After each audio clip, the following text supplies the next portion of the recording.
trusted source for the latest news, insightful discussions, and impactful stories shaping our nation and beyond. I'm Angela Kabete, and together with Mr. Kimotho, we'll dive into the latest headlines and uncover the truth behind the news of what has been happening that is in our country and beyond. So make sure that you stay tuned as we break it down right here, right now. Mr. Kimotho, a very good morning to you. How are you doing? Happy new month. I know you have expectations for this month. Yeah, celebrate as a magic.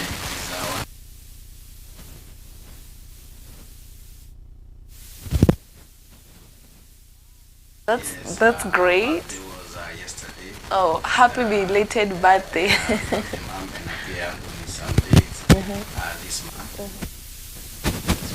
Oh, wow. Yeah, I'm also grateful to God because by January and this September. Yeah. Yeah, great.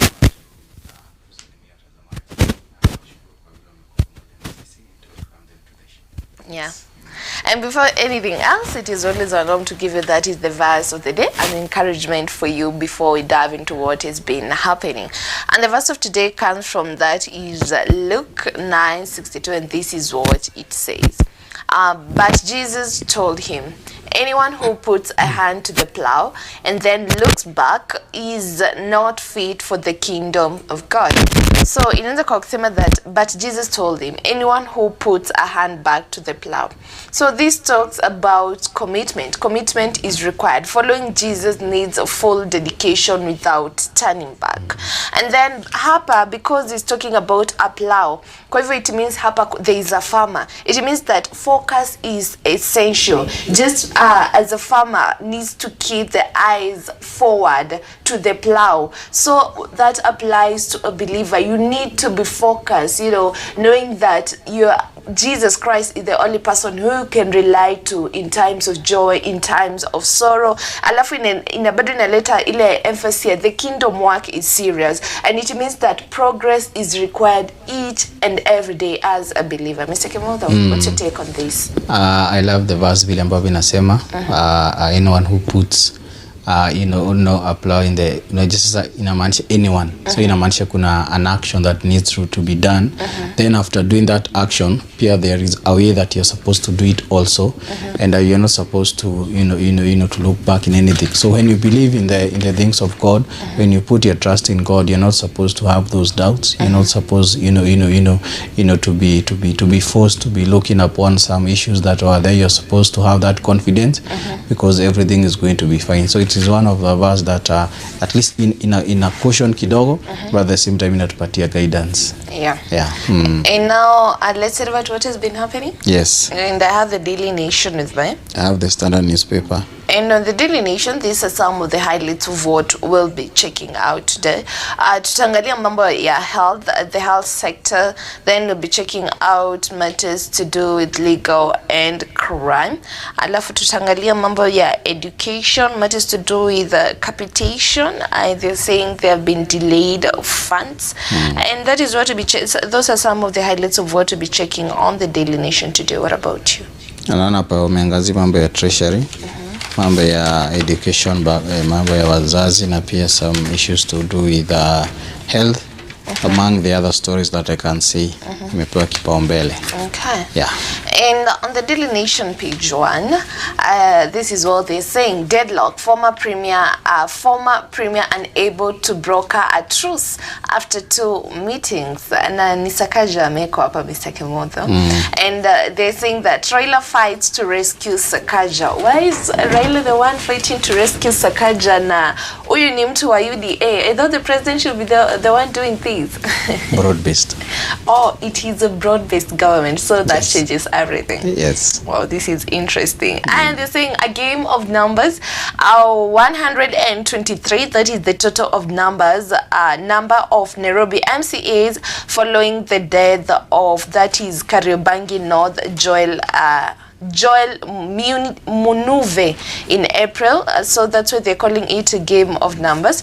And then 41, the number required 1/3 of the House to introduce the impeachment motion. So wanahitaji 41 41, and then 87, the number of MCAs who have signaled the draft motion to impeach the governor, and then 82, two-thirds majority needed to send Sakaja to trial by the Senate. And they're saying that signaling collaboration in the broad-based government, ODM Raila Odinga is the leader, has gone into overdrive to scuttle a plot by Nairobi County Assembly members to impeach Governor Johnson Sakaja, who was elected on a United Democratic Alliance ticket. So that story is on page 4. Let's check it out. And still on the same, I can see here they're saying that Mr. Sakaja has previously received praises from some top ODM leaders who have prodded him to join the party ahead of the 2027 elections.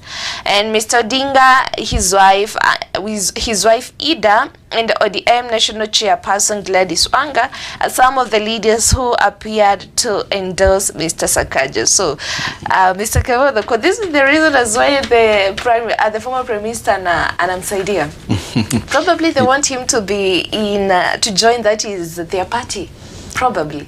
There was a time that there were claims that he said that Raila, his political father.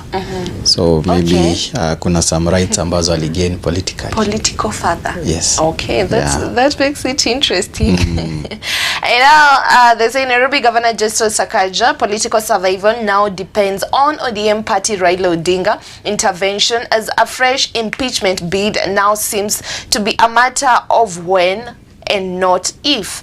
So already Mr. Odinga has met with Nairobi County Assembly leadership twice within 4 days, that is Friday and Monday, to prevail upon them, whip and their colleagues to drop the impeachment plan. But both meetings have failed to reach an agreement with another one scheduled today. So probably they are going to meet today. Yeah. As they have said, and at a glance this is what they have highlighted. They're saying that impeachment plan, the bid to impeach Governor Johnson Sakaja has been gaining momentum, with 87 members of the county assembly reported to have already pended their signatures in support of their ouster motion. This is an increase from 70 recorded on Friday last week, and the assembly is currently assessing until that is September 23rd. So we're waiting for that. And the MCAs, Mr. Kimotho, have accused, that is Mr. Sakaja, of being out of touch with Nairobi's challenges, incompetence and neglect of the ward level development projects. And they're saying the governor has gone overdrive to scuttle an oyster plot, since it became obvious last week that MCAs were hell bent on making good their treat to remove him from the office. Yeah. Na kuna mtu ametoa pa sentiment anasema the system seems not to be working because of lack of coordination. Our governor is a one-man guitar. He's not a team player. He wakes up in the house and just does things that will not be concluded. So that is what they're saying. Yeah.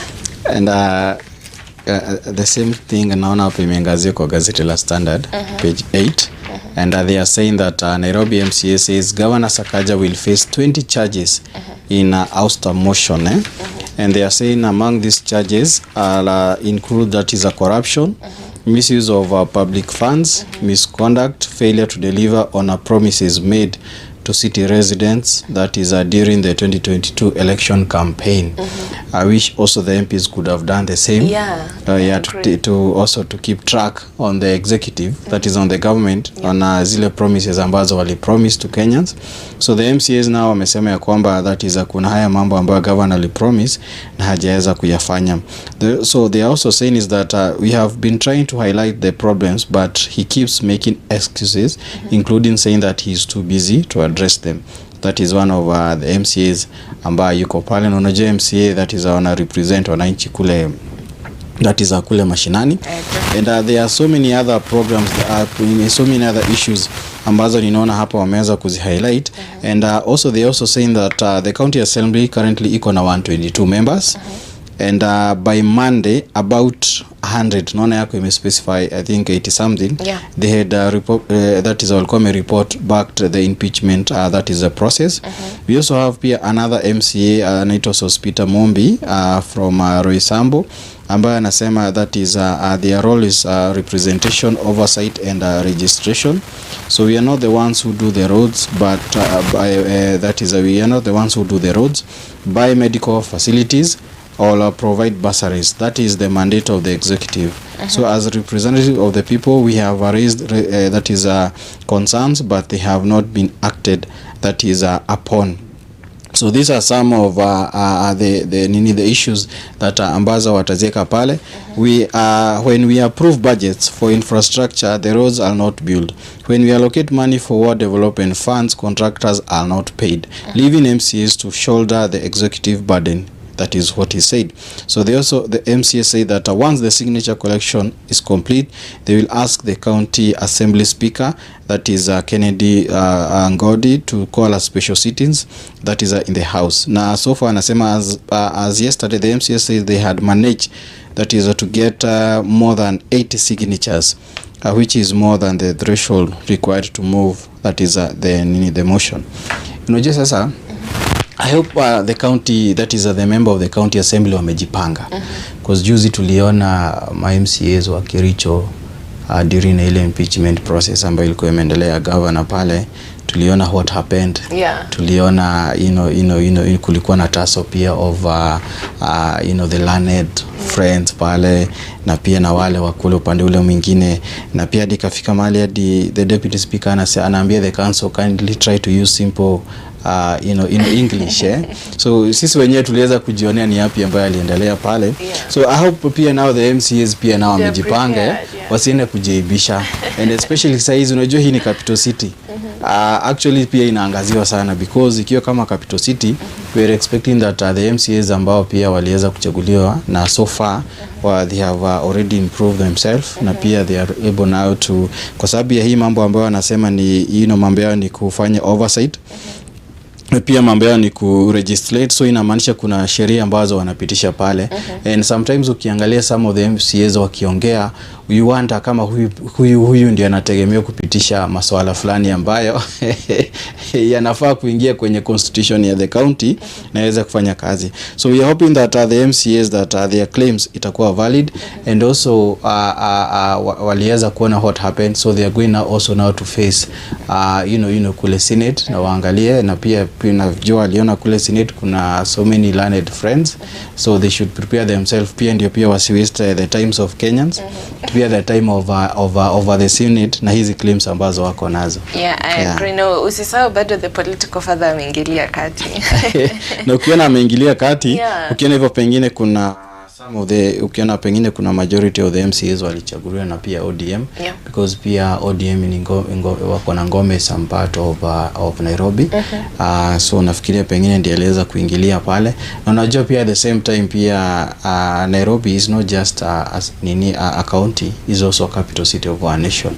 So inamaanisha kuna some things zikifanyika zita affect some development ambazo zinafaa kuendelea pale. So we are hoping that ni kitu ambacho itaangaziwa, and we are still going to to watch it. Oh yeah, great. Yeah.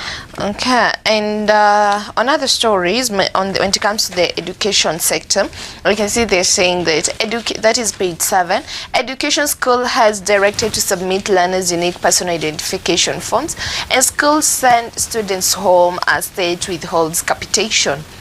Matters to do with finance. So they say day schools are bearing the brunt of financial strain, relying on entirely government funds for their operational costs. Cash-strapped schools across the country have started sending students home over unpaid fees, as the union leaders, led by Kenya Union Post-Primary School Education Teachers, asked the government to release capitation funds to the schools, because they are struggling, and they're saying that they're struggling to buy. They're saying that education is shared responsibly, and we are really suffering, especially in buying books, paying salary for teachers under the board of management, support staff. That is what the principals, these are some of the sentiments from the principals. So I don't know what will happen, because they're saying bado capitation ijakuwa released, and walikuwa na holiday ya kufanya hii kazi, Mr. Kimotho.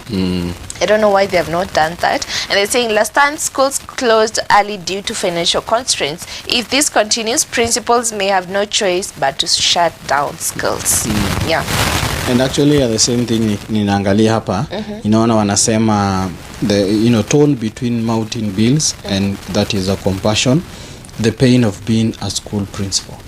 Hoja kitambo ulikuwa unaona pia hiyo sekta ya walimu wengi walikuwa nakimbia pale kuwa head teachers or principal, but right now pia imekuwa na lot of pain. And nikiangalia pia kwa gazeti la Standard, that is from page 4 and 5, imeangazia pia mambo ya that is education. Na pia nikiangalia in January and May, the education CS warned schools against charging unauthorized levies. But the National Parent Association says the institution continue to demand illegal fees. So unajua saa zingine it's actually challenging because the capitation imekuwa delayed. That is the education CS is insisting that the parents to send to take their children to school, and at the same time akifika pale nao shule pia nao inabidi sana nao pia the board inatuma that is wanafunzi kule nyumbani. So who will save parents from a system that punishes them for being poor while daring them to dream of a better future for their children? So it is unajua mzigo wote bado inarudia wazazi. Na unajua serikali ndio nafasi sasa ingilia pale ndio iweze kubalance. And ukiangalia even kuna some of the examples how the National Parent Association see the institution wanaelea bado kuongezea zile levies. Na pia hapo wanapeana an example in Washa Girls, a parent who sought that is shared a message where parents have been asked to pay for 4,000 for tuition and remedial studies. So kiangalia inabidi bado kuna some of the fees zinaitishwa pale. At Kenya High, a parent interviewed by Standard also indicated that the myriad of extra charges have been pushed. The extra charges have been pushed from 53,000 to over 70,000. So inamaanisha saa zingine sasa inabidi the schools wanatafuta njia mwafaka ya kuweza to fill this gap, because it's very unfortunate because the schools wanahitaji kulipa suppliers ambao wanaleta zile vyakula ama bidhaa, some of the item kule shuleni. Capitation ikikuwa delayed watafanya namna gani? Then at the same time capitation now pia inatoka wakati it is too late. Kama for example the other time walikuwa wametoa wakati financial pia inaenda kukwisha. So unaona pia inakuwa na a lot of challenges ambazo zinakuwa pale, and ukiangalia now so many of the boarding schools zinakuwa affected because now hii situation it is becoming more stressful. Na inakuwa stressful pia kwa wanafunzi, na pia at the same time inakuwa stressful pia that is kwa wazazi. Na nakumbuka pia bado kuna wanafunzi ambao wanafaa they are sitting for the exam that is in this term. So ukiangalia hayo kuna mambo ambayo yanafaa yaangalie na from now the education ministry. Yeah, and also njoo jana tulisoma kulikuwa na mambo ya ghost schools bado. Now I'm wondering, ghost schools wanapata pesa na bado there are schools now which are complaining. I don't know what is happening. Okay, the issue of goes to school should not be an issue. The issue is after identify what have they done about it. Because the issue of go school inapatikana but wanaendelea kuipatia pesa. So na wakiendelea kuipatia pesa wanaanza kusema sijui ni system. So kama hiyo go school already it is a ghost, it doesn't exist. So inamaanisha why don't you just cut off any other funding that is going there and then mrudi mjiulize hii funding imekuwa ikienda kwa nani, kwa sababu kama issue ile exist inamaanisha this fund inatolewa na watu fulani na inafanyia kitu fulani. So those are some of the things wanafaa tuambie. They are not supposed just to be each and every time wanashinda complain kwetu. They are supposed to be giving us some of the outcomes and the solution and what they have been able to do, because hiyo issue ya kusema go school kila wakati ndio naona inafanya saa zingine watu wanashindwa ni nini mbaya, because hiyo pesa ambayo imeenda pale sasa ndio ingeenda kufund some of these issues ambazo ziko huko kwa mashule. I agree. Yeah.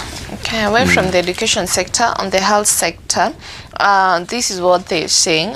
A clash, county bosses insist that they are not going to absorb, that is UHC medics, before national government provides, that is money.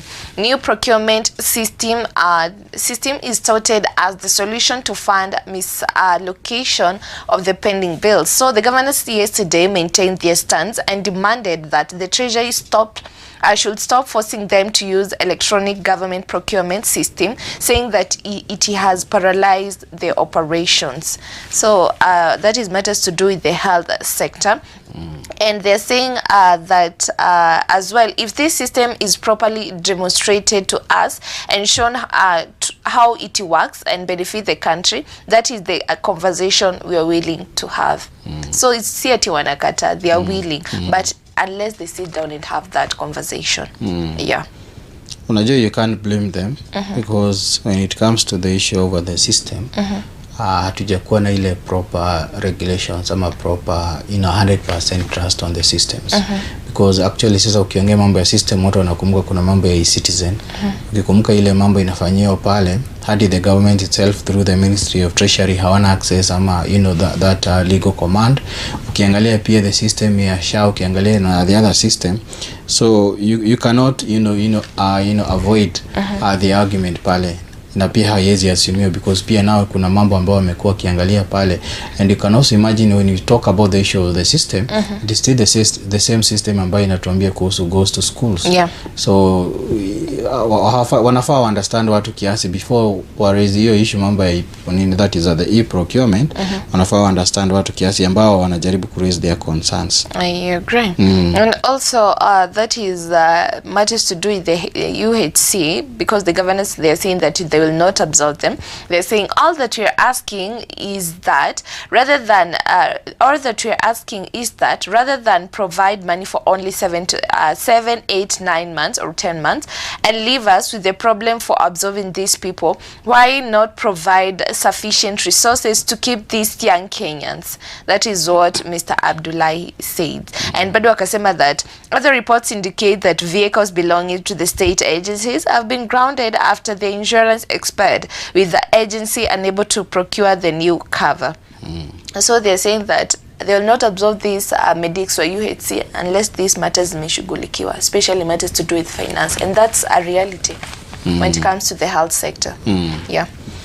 Also to add on the issue of mambo na health, before tutoke hapo, I can see hapa that is a CS Ndwale ako na kifile ambacho na kibox ni kama ni evidence files ambazo ameweza kupeleka pale kwa DCI. And naona hapa Ndwale that is has insisted taxpayers money has been stolen in the social health authorities camp, but he has said he is yet to quantify the losses. So the health expert also that is a provider argue that he has sidestepped responsibility by distancing himself from the scandal. So hapa that is tunaona that is the CS aliweza kupeleka some of 1188 files, that is to the Inspector General of Police and na pia kwa DCI, that is waweze kufanya their own investigation.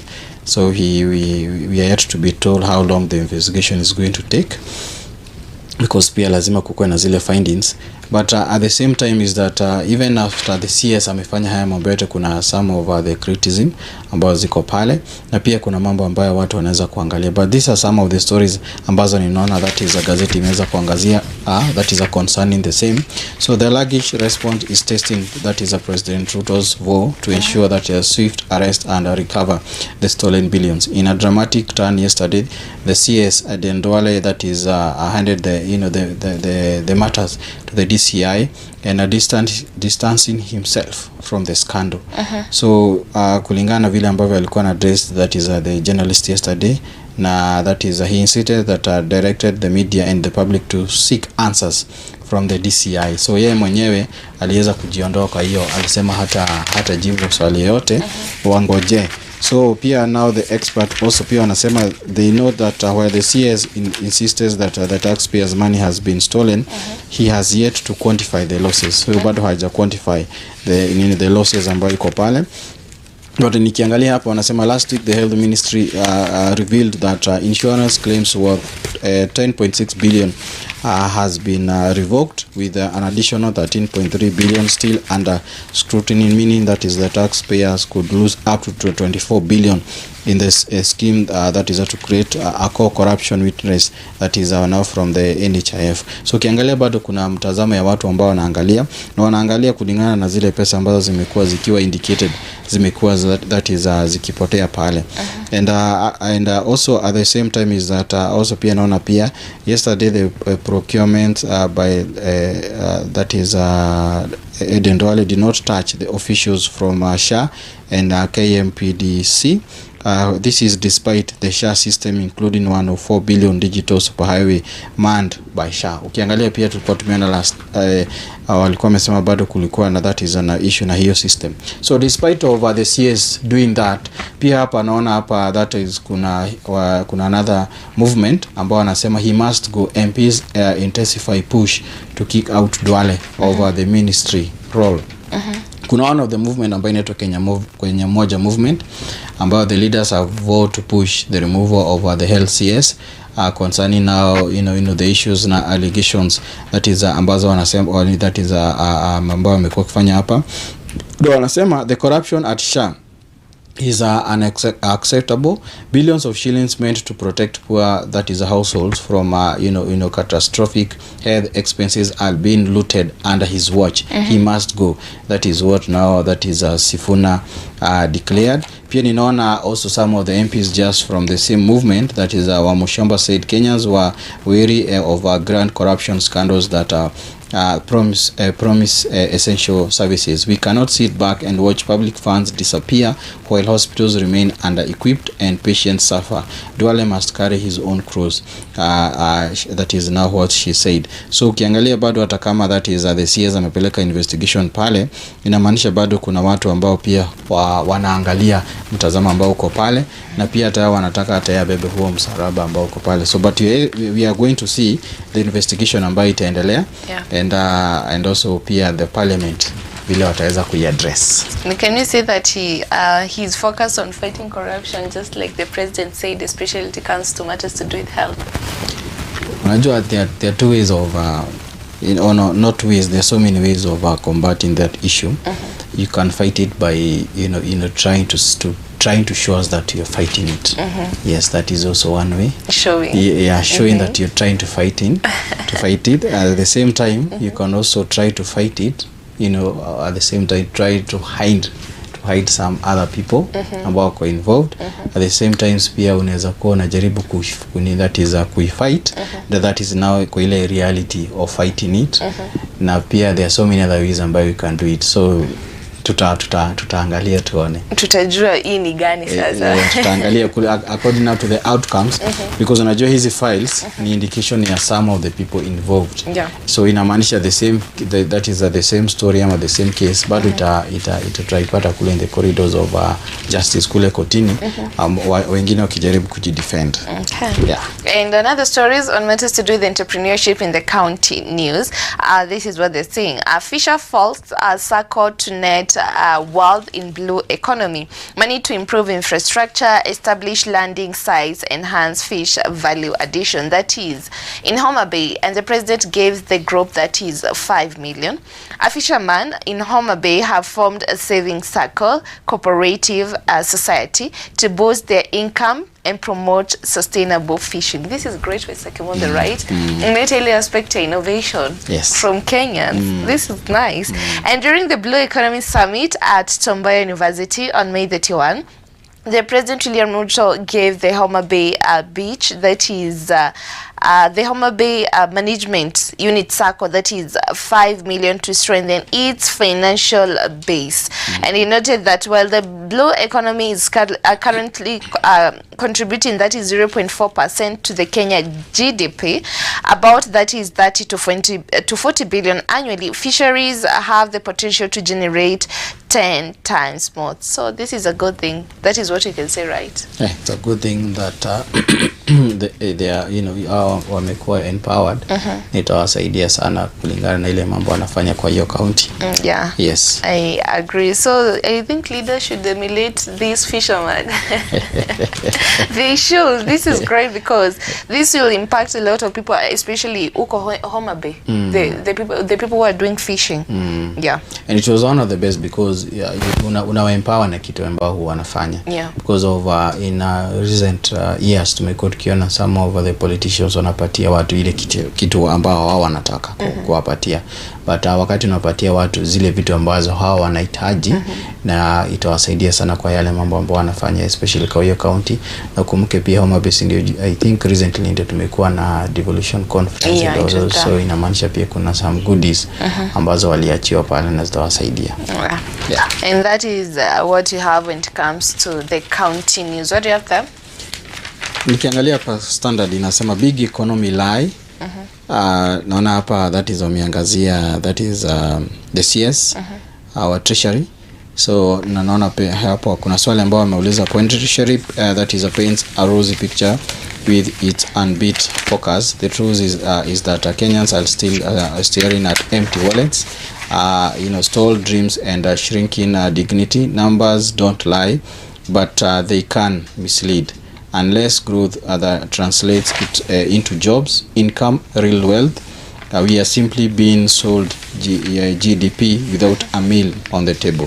The CS ought to put people before statistics and reimagine the economy not as an elite casino but as a value-driven project of a shared prosperity. Hey, we nakwambia hiyo kizungu ni deep kulingana na yule auditor, that is yule ambaye aliweza kuandika hapa. But the issue is that the CS amekuwa kusema the economy is good, the inflation that is a rate imekuwa increase, but sasa hawa that is now kulingana na gazeti la Standard inaonekana that is kwa ile uchunguzi ambao wamefanya, that is yet not so, because kuna some of the Kenyans pia hapa naona wamekuwa viewed. Niangalia tu kwa haraka na wanasema that is there was a time when it was a normal for Cliff Odera to make gross sales of 200,000 in a month. Those days are now gone. Now making even 100,000 is difficult. That is what he said. Odera, a trader in the clothing that is an industry, notes that a business seems to be worsening by day. He attributes the slowdown to the raft of new taxes that is introduced by the government, most of which came into effect in 2023. So the cost of importing that is his stock, he adds, has also gone up. Customers are not streaming in as they used to. They claim taxes have squeezed their incomes. It is like clothes are now becoming a luxury. That is now what he said. According now to him, anyone in this line of business today can easily slip into losses. So that is one of comment from one of the business person in our nation. Na actually sasa anaweza kuangazia kulingana na vile tumesoma ya kwamba whatever now the statistics that the CS is saying hai combat na the reality of life. So bado pia wanakuwa affected na so many other taxes ambazo zimekuwa pale, and kulingana na mtazamo is that now he need now before afanye haya mambo yote anafaa kwanza before now these statistics aziweze kuweka that is anafaa pia kipaumbele, that is yale mambo ambayo yana affect watu. And actually I can also see that as pia kuna another statement ambayo pia hapa inafanya that variation. One of the indicators, the highest was the 4.9% GDP growth in the first quarter of the year compared with 4.7% in the same period last year. Treasury projects overall growth of 5.3% in 2025. So to them the figures and data are increasing, but to the Kenyans, the pocket and the business bado inasema else kulingana na zile that is ninaona mtazamo ambao iko hapa. So for David Moigai, a taxi operator, the situation is even more dire given the price wars among digital taxi companies. So ukiangalia pia huyu ni that is pia ni mwanabiashara wa taxi, in trying to maintain the same number of trips as when the economy was stronger, they are now that is reducing the prices. They are racing to get more trips because people don't have money. That is what now he's saying. So this is among the so many other stories ambao Kenyans wamejitolea kushare, na there are so many other comments that I'll hear, na tukiweza kuangalia official data paints a mixture. For example, 1 kilo of sugar that are retained at 217 in November 2023 dropped to 164 in July, that is 2024, before that is climbing back to 186. Petrol, which has reached 217 a liter, dropped to 189 and now goes for 185 in Nairobi. A kilo of maize flour, meanwhile, has risen to 75 from 64 in July 2024, while Irish potato now 123 kilo up to 107 in November 2023. Deputy President, that is Kithure Kindiki, has argued otherwise, speaking recently in a church service, insisting that stronger shillings proves the economy is improving and that more Kenyans can afford basic commodities. That is what now to his statement. Okay. And another stories when it comes to the international news, that is business. I can see wameandika that is 27.5% rise in quantity of coffee sold at the NCE auction, that is in 2023-2024. And then they're saying that Belgium topples US as top buyer of Kenyan's coffee, which is a good thing. And they're saying that America was a leading importer of beverage, that is in 2023. That is 11,228 tons. And they're saying that Belgium toppled the US as the main export market for Kenyan's coffee in 2023-2024 crop season, tipping investors on the opportunities in the European country, which is currently registering a steady growth in consumption of beverage, driven by expanding specialty products. And then they say, in addition to that, the US was the top buyer of Kenyan coffee in 2023 season, where it bagged that is 11,228 tons, worth that is 7.93 billion to the account for that is 23.41% share of the East African nation's total. And lastly, Belgium, on the other hand, in 2022-2023 imported that is 5,026 tons of coffee from Kenya, worth that is 391 billion, to account for that is 10.48% of the country's total exports for beverage. And they say the performance in Belgium market could provide for Kenya exporters could provide that is impetuous for Kenyan exporters, because they're already facing headwinds in the US market. Tariffs that were introduced by the President Donald Trump zilikuwa effective that is from August date 1. Zilikuwa effective that is from August date 1. So that is affecting the Kenyan market as well when it comes to the tea sector. Okay. Yeah. So as we also wind out, I can also kuna good things. The skies beacon Lanet's raising female aviators. Na hii sasa si ile aviator ya game ama ile kandega ambao watu wanafanya pale ya gambling. Okay. So the forefront of that is Moiforces Girls Academy Lanet in Nakuru, which has become one of the first public girls schools to introduce aviation as a examinable subject under the CBE. Wow. So Lanet pale Nakuru, that is Moiforces Girls, the course has attracted more than 40 girls in the school, and we can see one of the girls wakiona na trainer wake pale. It is a good thing, at least sasa in our county. Yeah. Sasa kuna hiyo nini aviation, na pia ukiangalia sasa imeenda that is now to the high schools, and it is under now the CBE ambayo iko pale. So inamaanisha that is kama uko na msichana pale ambaye ana aspire na kufanya these courses, hii shule iko na those courses, na so inamaanisha kuna just sasa kuna different stages ya that is aliweza kufikia pale. Unajua wazazi ambao kuna watoto that is hiyo na wanajua mambo ya STEM na mambo yale mengine ambayo yako pale. But it's a good thing especially now in our county ya kwamba kuna one of the girls school ambayo wana offer that is the aviation, that is a courses. Okay. Yeah. And also when it comes to the sports, I can see they say that football, Harambee Stars players shift focus to 2026 FIFA World Cup qualifiers, and they're saying tough decision in naming Stars squad to face, that is Gambia. And they started their first training session. Okay. That's a good thing, right? Okay, as we wind up, what do you have to tell the viewers? I just want to just say thank you for being with us and joining us. And na pia kuwatakia siku njema yenye baraka.